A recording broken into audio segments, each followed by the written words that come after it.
저는 10대와 20대의 대부분을 내면의 고통 속에서 살았습니다. 자기 혐오, 열등감, 불안, 우울, 때로는 자살 충동까지 겪으며 일상과 관계 전반에 걸쳐 악순환을 반복했습니다.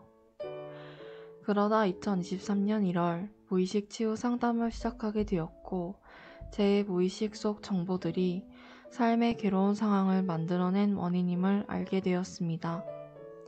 그렇게 내면의 조건을 바꾸기 시작하자 삶의 상황도 서서히 달라지는 것을 체험했습니다. 지금도 하루하루 개선이 되고 있습니다. 이 글은 그 개선의 과정인 2024년 5월 16일부터 2025년 5월 22일까지 약 1년간 제가 직접 체감한 변화를 기록한 것입니다. 개인에게 나타난 정량적 변화. 컨디션이 나쁜 날이 많아 아르바이트의 시간은 대부분 방 안 침대에서 누워 인터넷 서핑이나 잠으로 보냈습니다.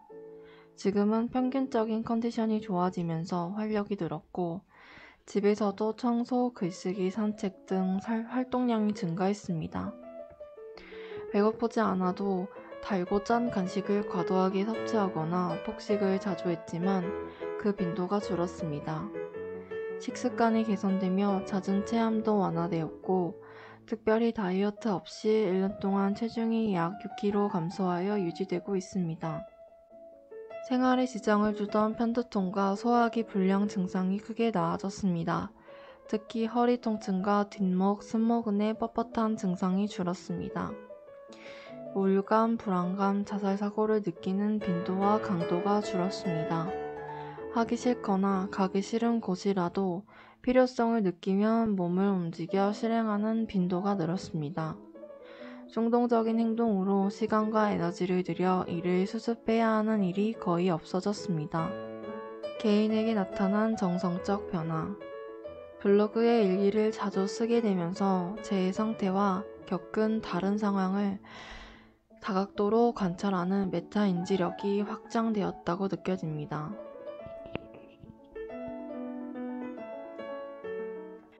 카르마에 대한 사실적인 인식을 통해 제 삶이 괴로운 이유가 가해자로 살며 피해자를 만들어냈던 과거 우주에서의 과거 우주의식 3에 있음을 알게 되었습니다. 순화되는 과정을 거치며 반성을 모르는 뻣뻣한 고자세가 완화되고 있음을 느낍니다. 타인의 말에 쉽게 자극받아 화를 내던 예민한 반응이 줄었고, 내적으로도 편안함을 느끼는 시간이 늘고 있습니다. 감정이 좋고 나쁨이 아닌 필요성과 합리성을 기준으로 선택하려는 태도가 생겼습니다. 나 자신과 사회에 대한 긍정적인 감정을 더 자주 느끼게 되었습니다. 혐오와 불신에 기반을 둔 배타적이고 운동적인 성향이 완화되었습니다. 자립과 독립이 되지 않았던 제 삶의 문제를 인식하고 개선 의지가 생겼습니다. 감정 조절이 안 될 때 심호흡을 할 수 있는 상태가 되며 과잉된 그 순간의 상태를 넘길 수 있는 힘이 생겼습니다. 반려동물에 과도하게 의존하던 상태를 인식하고 반려동물과 제가 각자 자립성과 자연 생명력 회복을 위해 교류해야 한다는 바른 의식으로 교정되어 가며 그에 맞게 행동도 하게 되고 있습니다. 약이나 힐링 기법에 의존하지 않고 자기 안에 있는 자연 치유력인 생명력을 통해 회복할 수 있다는 신뢰가 생겼습니다. 가족 관계에서 나타난 정량적 변화. 가족과의 감정적 충동이 줄고 이성적인 대화가 가능한 상황이 늘었습니다. 가족들이 무의식 치유 활동에 관심을 보이며 질문하기 시작했습니다. 저를 향한 걱정과 우려 대신 삶의 변화를 인정하며 긍정적인 반응을 보여주는 말들을 해주기 시작했습니다. 가족 간 갈등 상황에서 중재자 역할을 하는 빈도가 늘었습니다. 가족들도 건강과 사회적 측면에서 개선되는 빈도가 늘었습니다. 제가 자연법칙을 기준으로 해주는 조언을 가족들이 수용하고 신뢰하는 표현을 해주는 경우가 생겼습니다. 제 의견이 무시당하거나 간섭받는 대신 이제는 의견을 존중받고 수용받는 경우가 늘었습니다. 가족관계에서 나타난 정성적 변화. 가족, 특히 어머니의 이야기에 반발감이 줄었습니다. 이해심을 가지고 수용하며 대화를 할 수 있는 심적 여유가 생기는 것이라고 느끼고 있습니다. 피해자 의식에서 기반한 애증으로 가족들을 대하는 상태가 완화되며 그들의 모습이 제 정보 그 자체임을 인식하고 사실적으로 받아들이고 가족을 비난하는 대신 저 자신이 가진 그 상태에 대한 교정을 선택할 수 있게 되었습니다. 가족에게 여러 가지 측면에서 의존하던 상태에서 벗어나 점차 자립과 독립을 추구하며 걸맞는 행동들을 할 수 있게 되어가고 있습니다. 말과 행동이 달라 신뢰받지 못했다는 사실을 자각하고 책임있는 모습으로 신뢰를 회복하고 있습니다. 가족들 내면에도 어린아이와 같은 미성숙한 부분이 있음을 느끼며 무조건적인 이해와 도움을 바라며 의존하기보다는 자립이 필요함을 인식하게 되었습니다.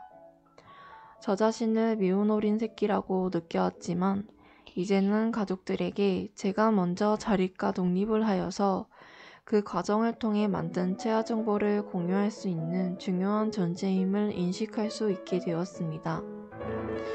나아가 가족들 간의 복잡하게 얽힌 관계를 균형 있게 조율할 수 있는 역량도 저의 내면에 잠재되어 있다는 가능성을 느끼고 있습니다.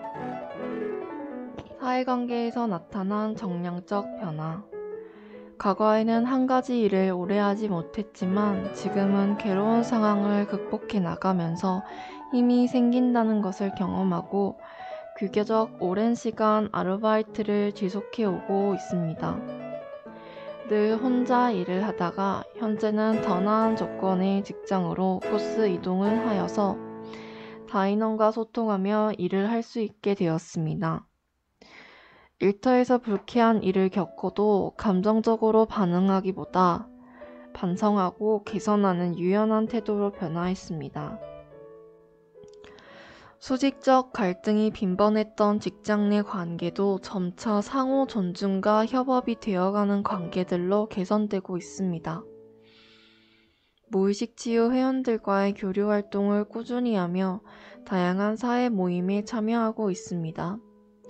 대인 교류를 극도로 꺼리던 상태에서 점차 자연스럽게 자기 표현을 하며 소통이 가능해지고 있습니다. 사회적 활동을 통한 감동, 감사 등 인간적인 감정을 더 많이 느끼게 되었습니다. 과거에는 무관심했던 정치에 관심이 생기고 특히 사회자원 분배 문제에 대한 관심을 가지고 할 수 있는 활동을 해나가게 되었습니다.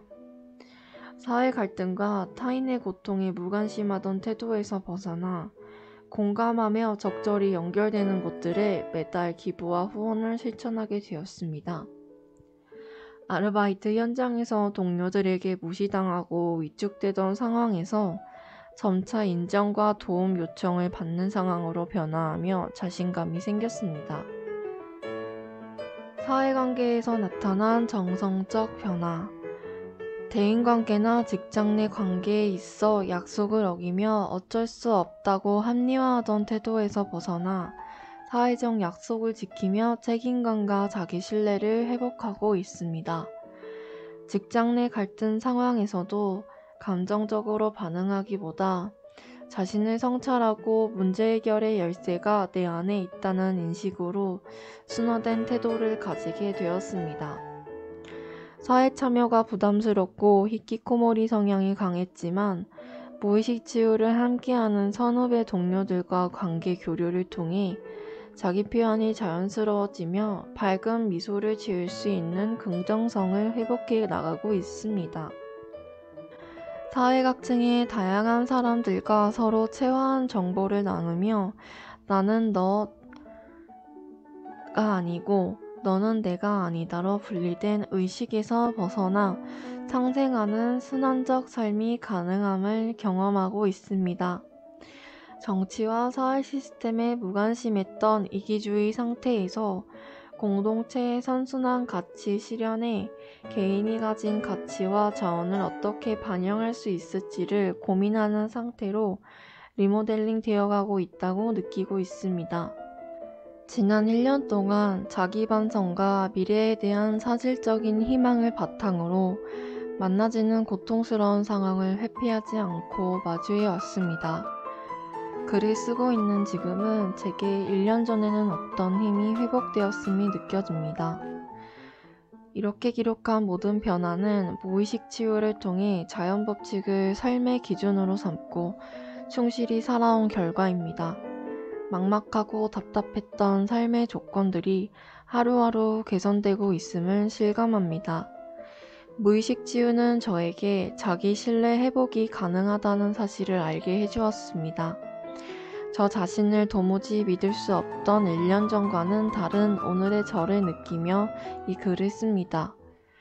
무의식 치유를 통해 제 삶이 개선되고 사회의 선순환에 기여할 수 있는 사람이 되어가고 있다는 사실에 감사합니다.